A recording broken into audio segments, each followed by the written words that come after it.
Je m'étais dit ce soir que j'allais improviser, mais l'émotion étant ce qu'elle est, j'ai quand même fait quelques petites fiches. Mesdames, Messieurs, cher Eric, j'étais très ému, Eric, quand tu m'as demandé d'être celui qui te remettrait cette décoration il y a quelques mois.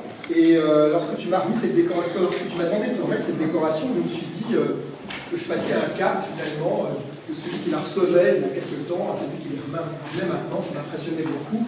Et je veux dire tout le plaisir que j'ai à faire cet exercice.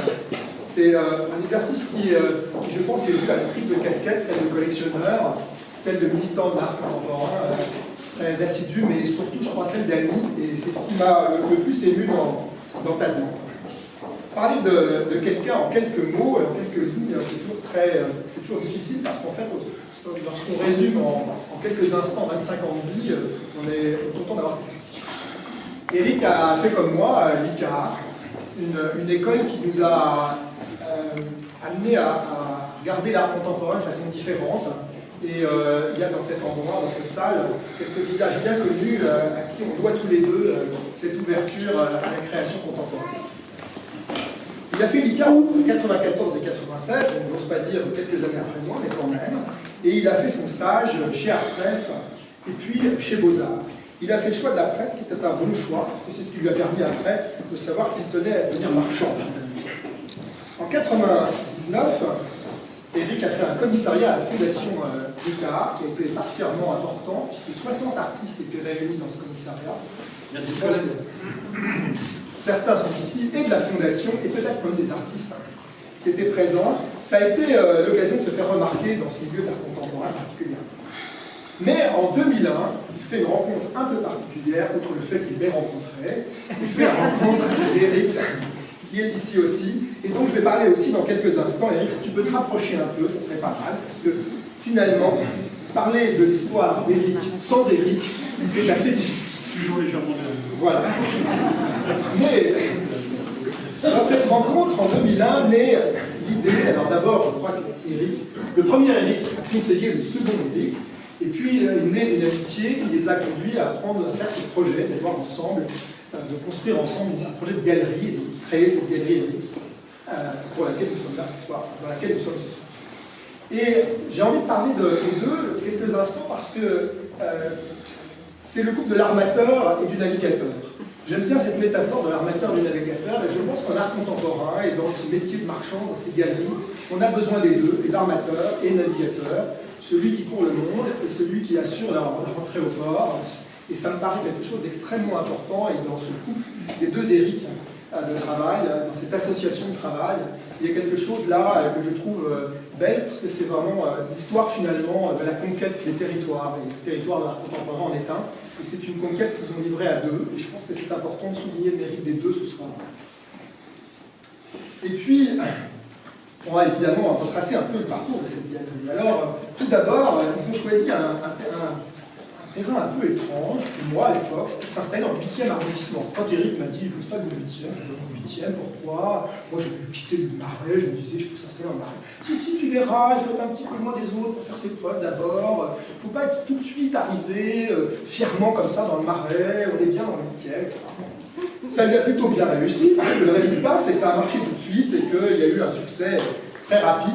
Tellement rapide d'ailleurs que finalement, 5 ans après, en mars 2005, la galerie s'agrandit d'un second espace qui a permis de montrer des installations plus importantes et surtout de présenter deux artistes en simultané, ce qui est devenu un mode de conduite de la galerie, puisque c'est aujourd'hui encore le cas ici. On montre de nombreux artistes en même temps et je trouve que c'est intéressant.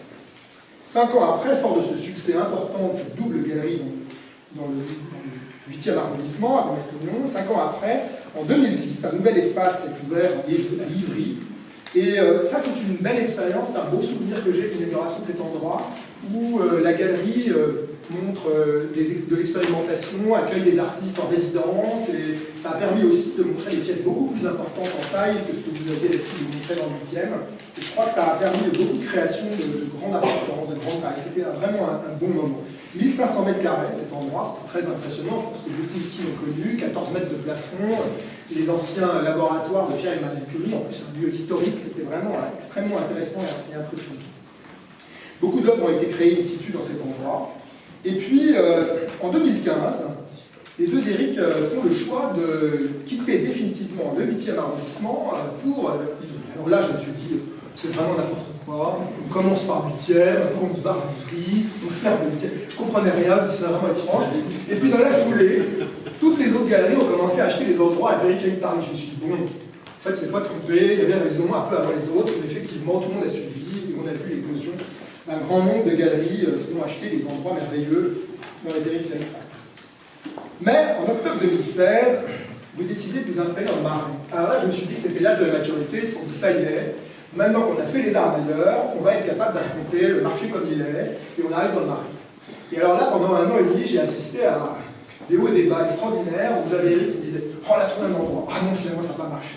Ah non, on a retrouvé un truc. Non, mais finalement, c'est pas exactement ce qu'on veut. On va partir sur autre chose. » Puis finalement, un jour, il m'a dit « Je crois qu'on a trouvé. » Il m'a amené ici. Et effectivement, c'était inouï.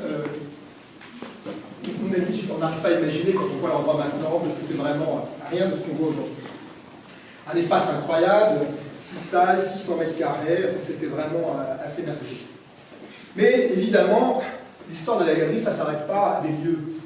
J'en ai cité 3, 4 même, mais aussi, et c'est là l'esprit de l'armateur et du navigateur, c'est aussi aller montrer l'art ailleurs. Et là, on a une succession impressionnante de participation à des foires internationales à Abu Dhabi, Amsterdam, Bruxelles, Cologne, Londres, Miami, Moscou, Séoul, Turin, Paris, et j'en oublie sans doute. Mais en tout cas, toutes ces villes ont vu la galerie Éric et votre participation dans les foires. C'est impressionnant. De ces participations, et je reprends encore la métaphore du navigateur, vous êtes non seulement allé montrer vos artistes, mais vous êtes revenu avec des artistes.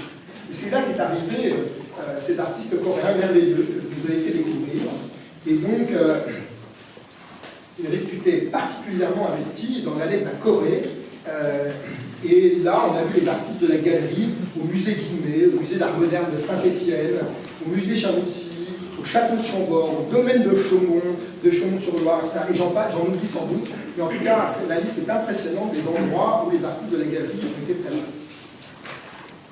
Mais Éric, c'est pas seulement un marchand, c'est aussi quelqu'un qui s'investit parallèlement dans beaucoup de choses. Et là, tu mets ton expérience dans de nombreuses activités de bénévolat, en particulier notamment dans 2 activités que j'ai retenues de la lecture de ton CV. Dans Jeunes Actifs, qui est une organisation de jeunes entrepreneurs proches du MEDEF, j'ai trouvé que c'était intéressant d'imaginer qu'un marchand d'art contemporain se considère comme un entrepreneur et se rapproche d'une organisation comme ça. D'ailleurs, quand tu m'en as parlé, j'étais un peu... Tu es sûr que c'est important? Finalement, tu m'as décidé, évidemment, noter cette activité. J'ai trouvé que c'était intéressant de noter. Puis une deuxième, c'est le bénévolat pour Paritana, l'association de promotion de la scène contemporaine malgache, que tu as créée il y a 2 ans. Et ça, effectivement, se dire que tout à fait à l'autre bout de l'Afrique, on a un artiste et qu'on a envie de venir défendre après cet artiste, après la rencontre avec cet artiste, de créer sur place des choses, je trouve que c'est quelque chose d'assez extraordinaire. Et là, on est encore vraiment dans l'idée du voyage qui est le fil de mon discours ce soir. Mais par ton exigence, ta générosité à faire partager ta passion pour l'art contemporain, pour toutes ces raisons, nous t'adressons ce soir, cher Éric, toutes les félicitations de l'ensemble de cette salle. Je ne pourrais pas évidemment terminer ce petit discours sans dire 2 mots sur cette distinction qui va être mise à Éric ce soir. L'Ordre des Arts et Lettres a été créé par Malraux, vous le savez, avec l'accord de Charles de Gaulle. Il venait faire renaître un ordre ancien, qui était l'ordre de Saint-Michel, qui était l'ordre créé au XVIIIe siècle pour récompenser les artistes et les aristocrates de l'époque, qui a été aboli au moment de la Révolution. Et je crois que c'est assez beau d'imaginer qu'on a restitué un ordre, finalement, d'une façon différente, mais qu'on a confié à un artiste la création d'objets, une croix qui a été dessinée par Eugène Sue, et puis une très belle croix, probablement l'une des plus belles. Et je pense que c'est un vrai challenge que d'imaginer au moment où la République était en train de supprimer tous les ordres, que d'en créer une spécifiquement pour les arts et les lettres. C'est la République des arts et lettres. Peut-être je peux ajouter quelques mots.